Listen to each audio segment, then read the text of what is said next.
सबसे पहले जो आपको दिया जाए, जिस फलन का आपको समाकलन निकालना है उसको उतार लीजिए।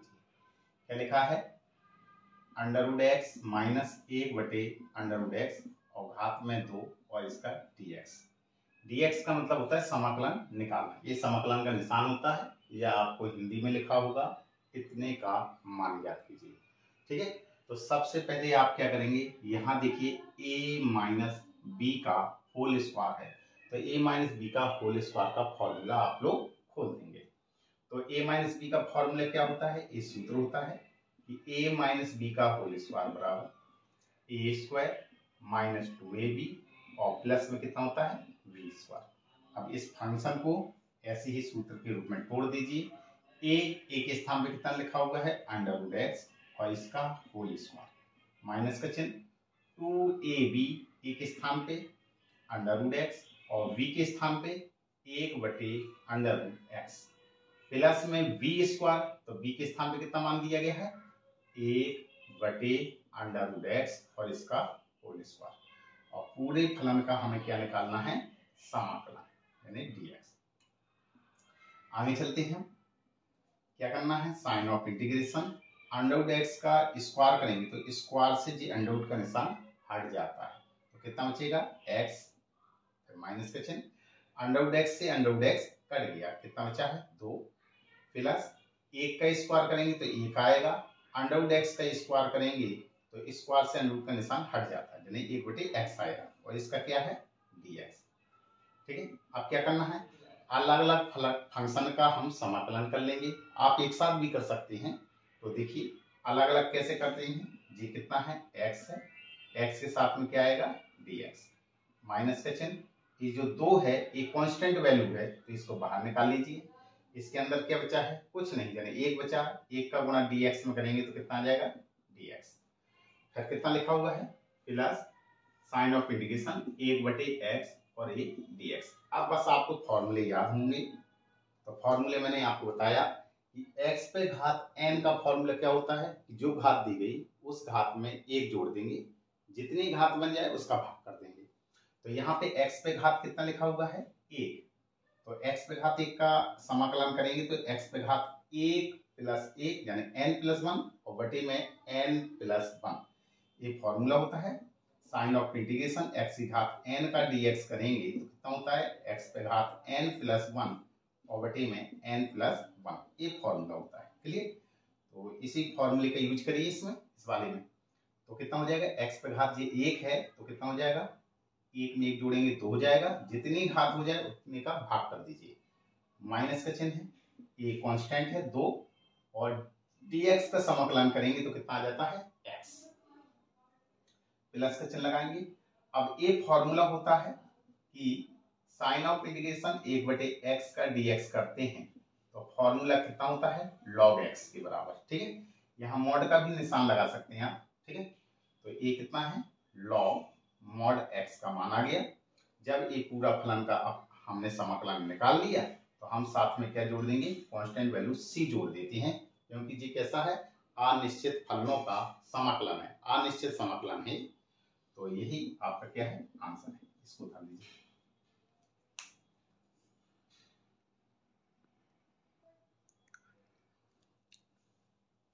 एक और मैंने सिंपल सा समाकलन दिया हुआ है, इसको हल कैसे करेंगे? तो हल करने का वही तरीका है, आप इसमें उतार लीजिए।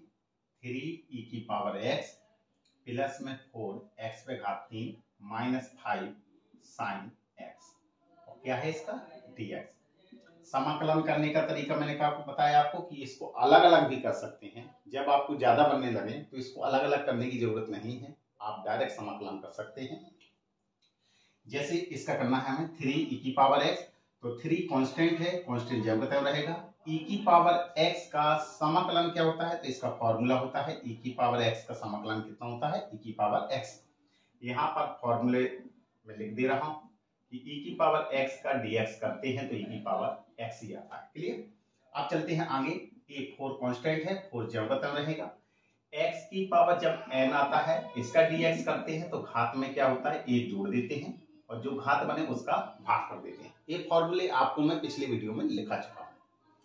तो x पे घात 3 का कितना हो जाएगा, x पे घात 4, क्योंकि 3 में जोड़ेंगे 4, जितनी घात बन जाए उसका भाग कर दीजिए। -5 कांस्टेंट है, कांस्टेंट को हमेशा बाहर निकाला जाता है। sin x लिखा है, sign of integration sin x का dx करेंगे तो कितना होता है -k cos x, यहाँ पे लिख देंगे cos x। अब एक पूरे फंक्शन का हम समाकलन कर चुके हैं, इसलिए कांस्टेंट में c जोड़ देंगे, जो कट रहा है उसको काट दीजिए। कितना बचा 3e⁻x प्लस x पे घात 4 -5, ये है cos x और प्लस में c, यही आंसर, इसको डाल दीजिए।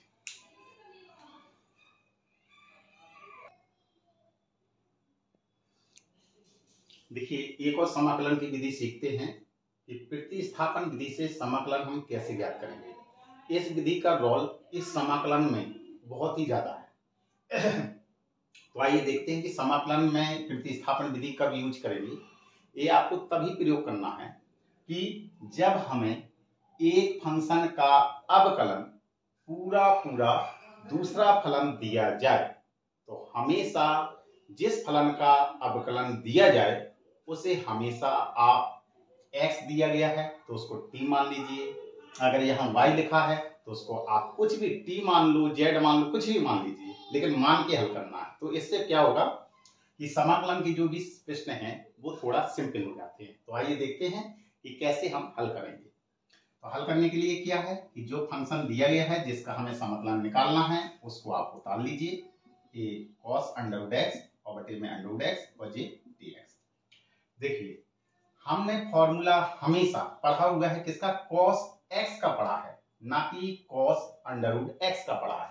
तो अगर हम √x को कुछ भी मान लें, t मान लें या कुछ भी मान लें, तो जब देखो √x का अपकलन करेंगे तो √x आ जाएगा। तो हमें क्या करना है, मानना पड़ेगा। तो माना कि √x को आप क्या रखेंगे t, माना कि √x बराबर t रखने, तो जिसके बराबर कुछ रखना होता है तो उसमें हमें तुरंत ही अवकलन निकालना होता है। अवकलन कैसे निकालेंगे, ये x लिखा है तो यहाँ पे x लिखा है तो x के सापेक्ष अवकलन करने पर, या यहाँ बराबर में t लिखा है तो t के सापेक्ष अवकलन करने पर, कुछ भी आप लिख सकते हैं। ठीक है, तो यहाँ पर आपका x लिखा है तो हम लिखेंगे x के सापेक्ष अवकलन करने पर। तो जो √x लिखा है इसको सही रूप से लिखेंगे तो x पे घात हाफ हो जाएगा और बराबर में t। अब हो गया आपका x के सापेक्ष अवकलन करने पर।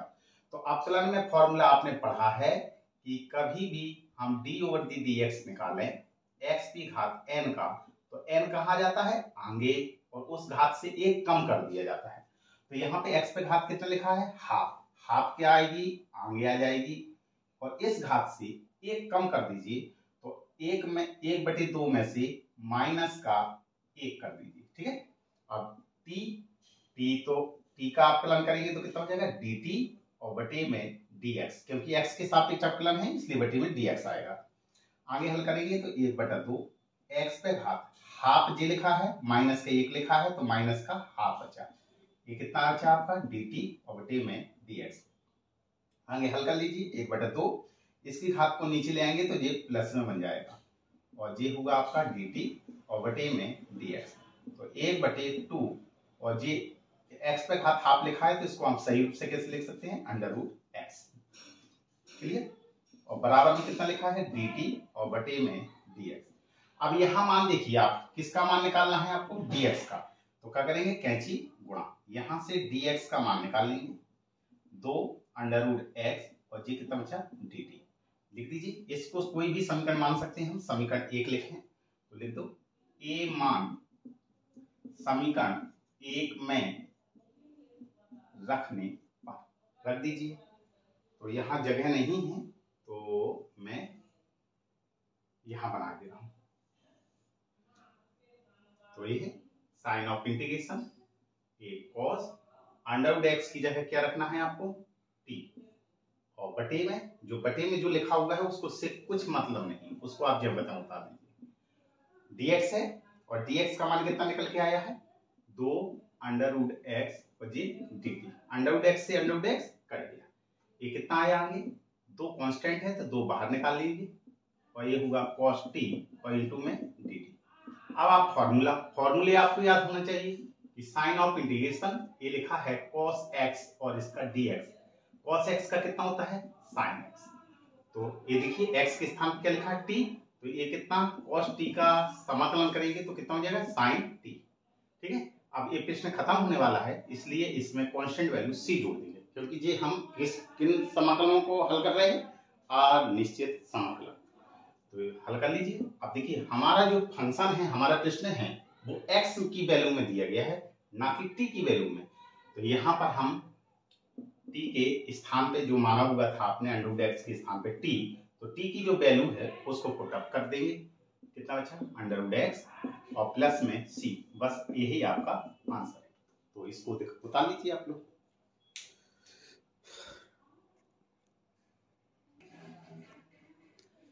चलिए देखते हैं, एक और एग्जाम्पल लेते हैं और प्रश्न का स्तर थोड़ा कठिन बनाते हैं। जैसे एक प्रश्न दिया गया है, अब इसको हम कैसे हल करेंगे। तो आइए देखिए कि क्या करना है। सबसे पहले आप ये जो 1/cos स्क्वायर x लिखा हुआ है इसको सही रूप में तोड़ेंगे तो 1/x square 1/cos square x कितने के बराबर होता है sec स्क्वायर x। तो ऊपर कितना लिख देंगे हम sec स्क्वायर x, बटे का निशान ये कितना है 1 - 10x और इसका होल स्क्वायर और ये dx। अब मैंने आपको क्या बताया, प्रतिस्थापन विधि कहाँ यूज करनी है, जब अंश का अंश में अपकलन दिया जाए या हर का अंश पूरा अपकलन दिया जाए तो हमेशा आपको प्रतिस्थापन विधि यूज करना है। जिस फलन का अपकलन दूसरा फलन पूरा पूरा दिया जाए उसको आप t मान लेंगे। तो आप देखेंगे कि और जैसे 1 - 10x लिखा हुआ है तो 10x का हम अपकलन करेंगे तो जी कितने के बराबर होता है sec स्क्वायर x के बराबर होता है। इसका मतलब है इसका अवकलन पूरा पूरा ऊपर का दिया गया है, तो इसका मतलब है इसको आपको क्या मानना पड़ेगा t। तो हम लिखेंगे माना कि, इसको समीकरण नंबर फर्स्ट मान लीजिए, माना कि 1 - 10x को कितने के बराबर मानेंगे t रखने पर। तो जिसको t माना जाता है उसका भी हमें अपकलन करना है, तो लिखेंगे x के सापेक्ष अवकलन करने पर। तो 1 कांस्टेंट है, कांस्टेंट का मान 0 होता है, माइनस 10x का हम अपकलन करेंगे तो 10x का अपकलन होता है sec स्क्वायर x के बराबर। ठीक है, और t का अपकलन करेंगे तो कितना होता है x के सापेक्ष है तो dt/dx। ठीक है, इसलिए आपको 5 चैप्टर जो अपकलन का दिया गया है उसको पढ़ना अति आवश्यक है, तभी आपको इस समाकलन के चैप्टर बहुत ही आसानी तरीके से समझ में आएगा। इसको और आगे हल करते हैं तो माइनस sec स्क्वायर x बराबर में dt/dx। अब यहां से हम मान निकाल लेते हैं, किसका मान निकालना है dx का। तो dx बराबर कितना आया माइनस dt/sec स्क्वायर x। अब रख दीजिए ए मान समीकरण नंबर फर्स्ट में रखने पर, तो रख दीजिए इन सभी वैल्यूओं को समीकरण ए में पुट कर देंगे। तो यहाँ पे रखेंगे तो साइन ऑफ इंटीग्रेशन ऊपर कितना लिखा है sec स्क्वायर x, तो जहां पर रख देंगे अपन 1 - 10x को मैंने कितने के बराबर माना है t, यहाँ पे t लिखेंगे, स्क्वायर लिखा हुआ है स्क्वायर रख दीजिए, गुणा का चिन्ह लगाएंगे, dx की वैल्यू रख दीजिए कितना है माइनस dt में sec स्क्वायर x। अब sec स्क्वायर x से sec स्क्वायर x कट गया, कितना आएगा sign of integration minus dt में t स्क्वायर। आगे हल करेंगे तो माइनस को बाहर कॉमन ले लीजिए, t को ऊपर ले जाएंगे, इसकी घात को ऊपर ले जाएंगे तो माइनस के t 2 हो जाएगा और ये dt। अब ये फॉर्मूला वही है कि साइन ऑफ इंटीग्रेशन x पे घात n का dx करते हैं तो घात में एक जोड़ देते हैं, जो घात आए उसका हम भाग कर देते हैं। तो चलिए माइनस जो t पे घात n है तो t पे घात n में क्या करेंगे -2 में एक जोड़ देंगे तो -2 और +1 जितनी घात बने उसका ही भाग कर देते हैं। अब ये प्रश्न खत्म होने वाला है इसलिए हम कांस्टेंट वैल्यू c जोड़ देंगे। आगे हल करते हैं तो माइनस t पे घात कितना बचेगा -1 बचेगा, यहाँ कितना बचेगा -1 और प्लस में c, माइनस से माइनस कट गया तो t पे घात जो -1 है उसको नीचे लाएंगे तो 1/t प्लस बन जाएगा और प्लस में c। अब प्रश्न तो हमारा x में दिया गया है, तो हमें क्या करना है, t का जो मान माना हुआ था वो रख देंगे यहाँ पे। तो 1 अपॉन ये कितना लिखा हुआ है t के स्थान पे, 1 माइनस 10x और ये प्लस में कांस्टेंट c, ये आंसर है।